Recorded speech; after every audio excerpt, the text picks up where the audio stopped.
नमस्कार। आप देख रहे हैं सच्ची मुठभेड़ का फेसबुक और यूट्यूब चैनल।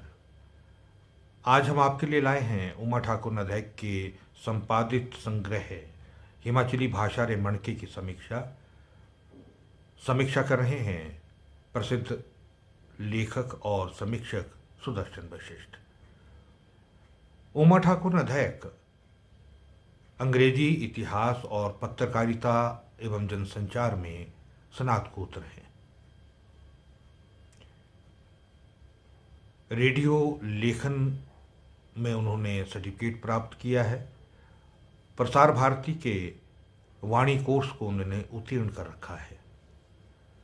उनकी उच्चतम उपाधि है पत्रकारिता और जनसंचार में पीएचडी। उमा ठाकुर नदैक को समय समय पर विभिन्न सरकारी और गैर सरकारी संस्थाओं ने सम्मानित भी किया है। महासवी लोक संस्कृति उनकी शोध पुस्तक है और नवल किरण उनका कविता संग्रह है। हिमाचली भाषा रे मणके का उन्होंने पुस्तक का संपादन किया है। इसके अतिरिक्त वे 5 साझा संग्रहों में संकलित भी हुई हैं। वे समय समय पर विभिन्न समाचार पत्रों, साहित्यिक पत्र पत्रिकाओं में उनके शोध, आलेख, कविताएं और यात्रा संस्मरण प्रकाशित होते रहे हैं।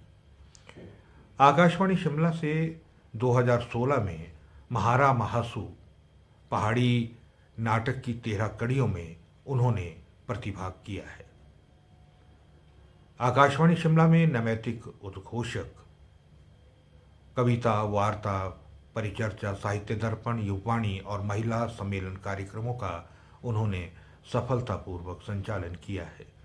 हिमाचली भाषा व लोक संस्कृति के संरक्षण और संवर्धन हेतु कार्य में सक्रिय भागीदारी उनकी रही है।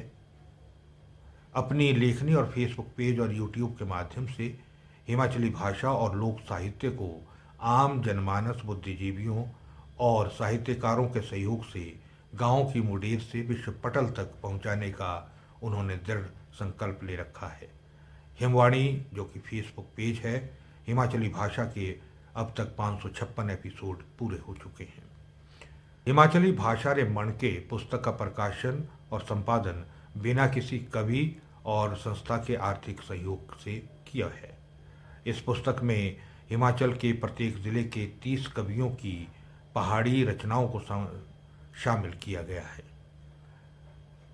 उमा ठाकुर नदैक इस समय कोश, लेखा एवं लॉटरीज विभाग हिमाचल प्रदेश में कार्यरत हैं। आज हम उनकी संपादित पुस्तक हिमाचली भाषा रे मणके का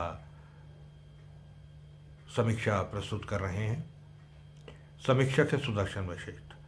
सुदर्शन वशिष्ठ वरिष्ठ साहित्यकार किसी परिचय के मोहताज नहीं है। देश प्रदेश में इनके साहित्य पर बराबर चर्चा होती रहती है।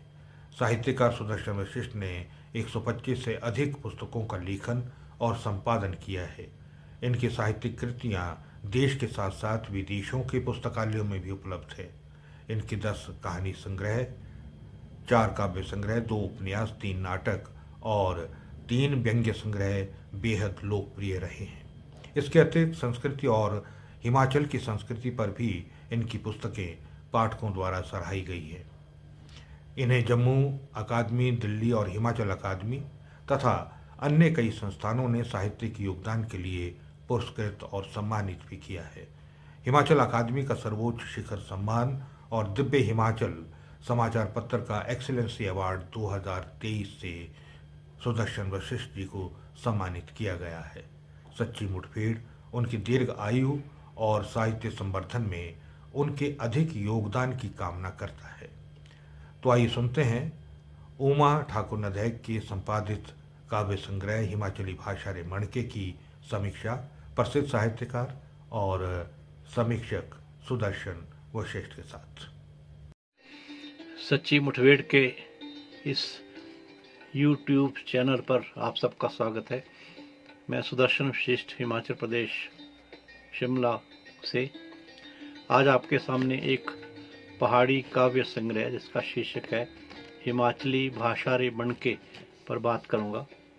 हिमाचली भाषा रे मणके काव्य संग्रह का संपादन उमा ठाकुर ने किया है। उमा ठाकुर जिनकी महोत्सवी लोक संस्कृति पर एक पुस्तक, एक नवल किरण नाम से कविता संग्रह प्रकाशित हो चुका है और विभिन्न समाचार पत्रों में, आकाशवाणी से इनके लेख, कविताएं आदि प्रकाशित होती रहती है। वर्ष 1916 से ये आकाशवाणी शिमला में उद्घोषक का कार्य कर रही हैं, जो कविता, वार्ता, परिचर्चा, साहित्य दर्पण, युवाणी व महिला सम्मेलन आदि में है। इन्हें बहुत से सम्मान भी इनके लेखन पर मिले हैं। एक साहित्य संगम संस्थान दिल्ली द्वारा क्षेत्रीय बोली के संवर्धन के लिए सम्मान, एक आदित्य संस्कृति पत्रिका द्वारा साहित्य सम्मान और इरा पब्लिकेशन द्वारा एक और सम्मान इन्हें प्राप्त हुआ है। इसमें ये कोश और लेखा विभाग शिमला में कार्यरत है। इस हिमाचली भाषा रे मणके में इन्होंने हिमाचल प्रदेश के पहाड़ी में लिखने वाले कवियों को संकलित किया है, जिनमें 30 कवि हैं और इन 30 कवियों की 88 कविताएं इन्होंने इसमें ली हुई हैं। कविताएं गज़ल, मुक्त छंद और गीत के रूप में है। जिस तरह की हिमाचली भाषा में अभी बहुत सारी बोलियां हैं और सभी लेखक अपनी अपनी बोलियों में लिख रहे हैं, जैसे कांगड़ी, बिलासपुरी, मंडियाली और सिरमौरी, महासवी, गद्याली आदि आदि। और लगभग 1970 के बाद से ये पहाड़ी बोलियों में लेखन हिमाचल प्रदेश में शुरू हुआ और बहुत से लेखक सामने आए। खासकर 72 के बाद जब पहाड़ी भाषा का एक आंदोलन सा हिमाचल प्रदेश में शुरू हुआ, उसमें भाषा संस्कृति विभाग और अकादमी सन 1972 में बने और सरकार क्योंकि हिमाचली या पहाड़ी भाषा को प्रोत्साहन देना चाहती थी, अतः बहुत सी पुस्तकें उसमें इन संस्थानों द्वारा प्रकाशित की गई और कई प्रोत्साहन करने वाली योजनाओं के तहत हिमाचल प्रदेश में बहुत से लेखक सामने आए जो पहाड़ी की विभिन्न बोलियों में साहित्य रच रहे थे। इसमें पहाड़ी भाषा में बहुत सा साहित्य लिखा जा चुका है। विशेषता इसमें कविता में लेखन ज़्यादा हुआ है, कुछ उपन्यास भी लिखे गए और पहाड़ी में नाटक भी लिखे गए, जिनका आकाशवाणी शिमला से प्रसारण होता रहा है। इसमें नए और पुराने दोनों तरह के कवि लिए गए हैं, जैसे कि पुराने कवियों में डॉक्टर प्रत्युष गिलेरी, नवीन हल्दोनवी, देवराज संसालवी, रजनीकांत, रतन चंद निर्जर, कृष्ण महादेविया, अशोक दर्द, वंदना राणा और अनंत आलोक आदि। नए या उभरते हुए या नई पीढ़ी के साहित्यकारों में विजयपुरी, वीरेंद्र शर्मा बीर, नीरज पटरोलवी, कल्पना गांगटा, श्यामा जैन आदि को शामिल किया गया है, जिनकी कविताएं इसमें संकलन में ली गई हैं। इस संकलन में से आपके समक्ष में कुछ कविताओं के अंश सुनाना चाहूँगा।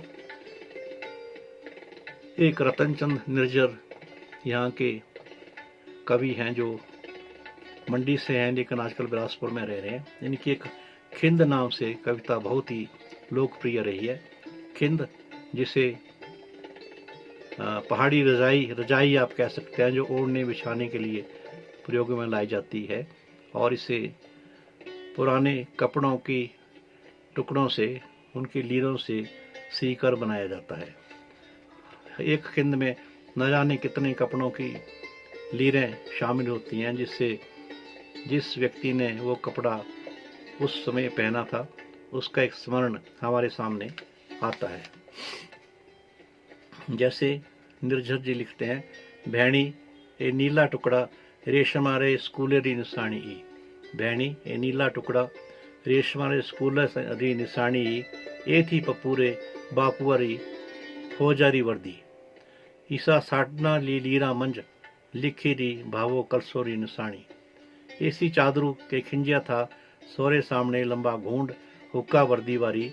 एस घघरे ने पाया था रोसो रे ब्याह च गिद्धा।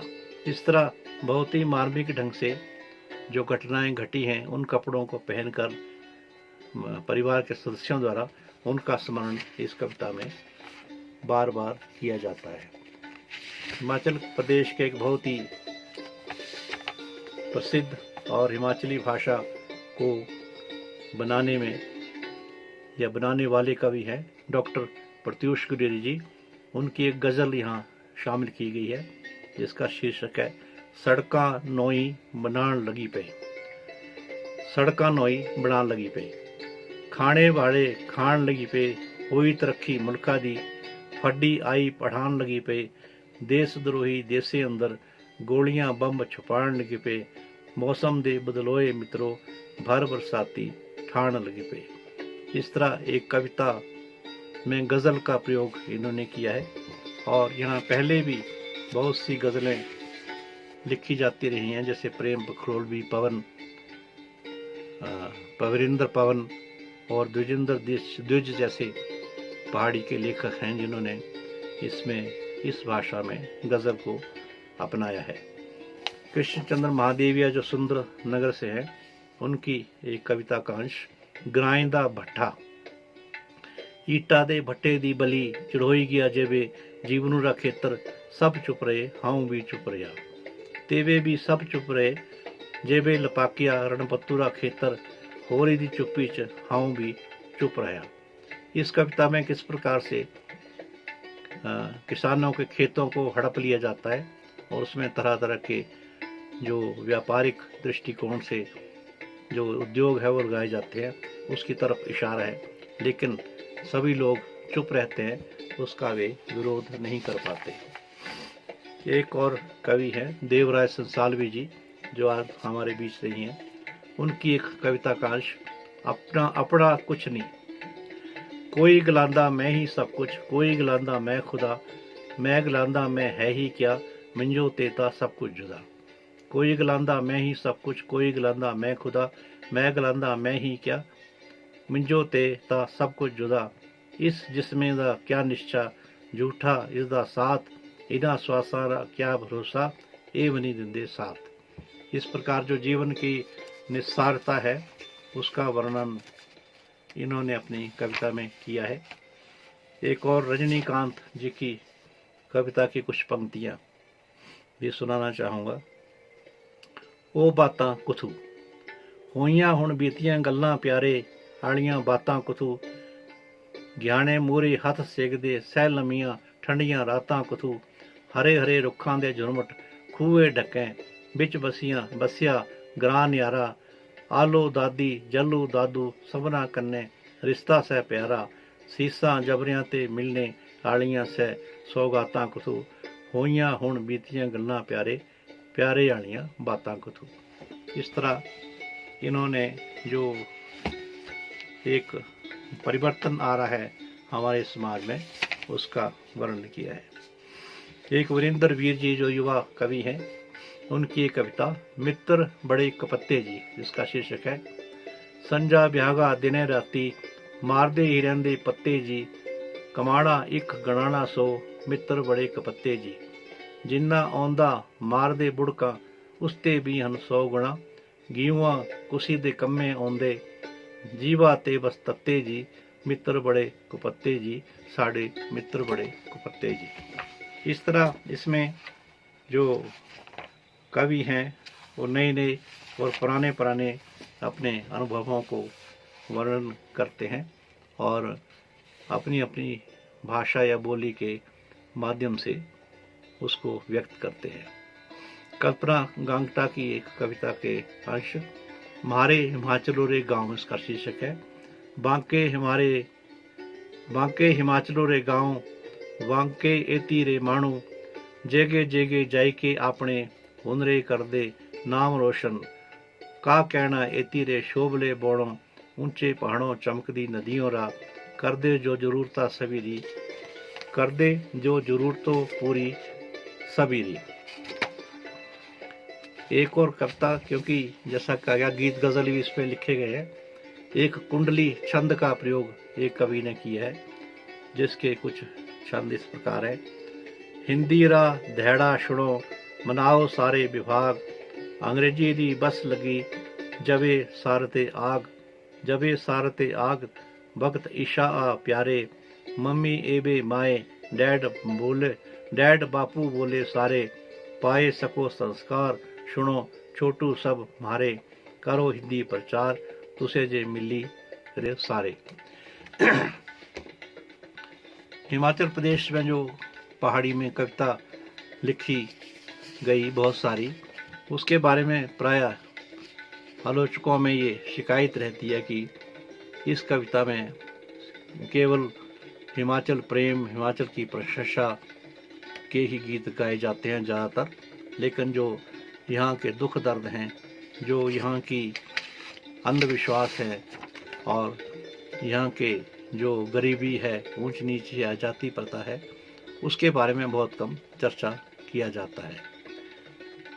ज़्यादातर कवियों ने इस प्रदेश की जो सुंदरता है उसका वर्णन किया और हमारे व्रत त्योहारों का वर्णन किया, परंपरा देव परंपरा जो यहाँ पर है उसका भी वर्णन मिलता है, मेले त्योहार, इन चीज़ों का ज़्यादा वर्णन खासकर जो पहले कवि लिखा करते थे उन्होंने किया है, क्योंकि कविता से मांग की जाती है कि वह अपने जो समाज में विसंगतियाँ व्याप्त हैं, जो एक शोषण है, ऊंच नीच है, भेदभाव है, उसकी ओर भी इशारा करे, क्योंकि कविता का अर्थ केवल प्रकृति वर्णन या प्रशस्ति गायन ही नहीं है।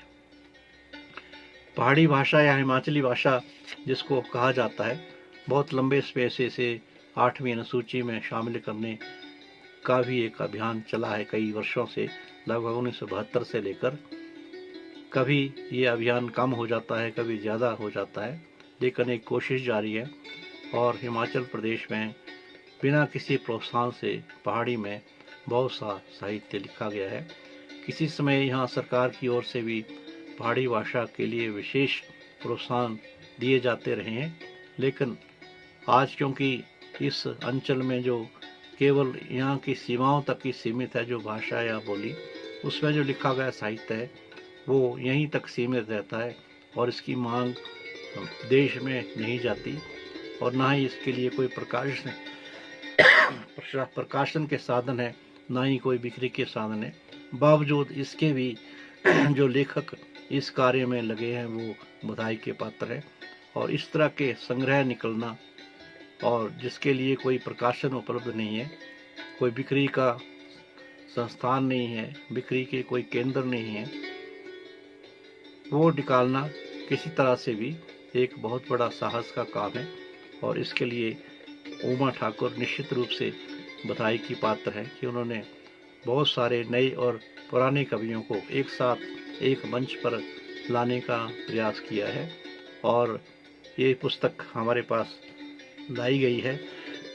विश्वास है कि ये पुस्तक पहाड़ी साहित्य में एक अगली कड़ी साबित होगी और इस साहित्य में लिखे जा रहे साहित्य की वृद्धि करेगी, साथ ही हिमाचल में जो कविता लिखी जा रही है उसे भी अपने पाठकों तक पहुंचाने के साथ साथ एक प्रचार प्रसार जिसे हम कहते हैं इस भाषा या बोली का, वो भी इससे होगा। जहाँ तक 8वीं अनुसूची की बात है या साहित्य अकादमी में पहाड़ी भाषा को शामिल करने की बात है, बेशक ये उसमें शामिल हो या ना हो, लेकिन हमारी जो मातृभाषा है, हमारी जो बोलियां हैं, उनकी महत्ता को किसी तरह से भी कम नहीं आंका जा सकता। हमारे रहन सहन, हमारी बोलचाल, हमारे पहरावा, हमारे संस्कार, ये सब चीज़ें हमारी बोली से जुड़ी हुई हैं, क्योंकि जो शब्द हम अपनी मातृभाषा से सीखते हैं या जो शब्द हमारी अपनी बोली में आते हैं वही हमारे संस्कारों को आगे दिखाते हैं और उन्हीं के माध्यम से हमारी संस्कृति आगे बढ़ती है। तो इन मुद्दों को लेकर हमारी बोलियां, हमारी भाषाएं बहुत महत्वपूर्ण है। धन्यवाद।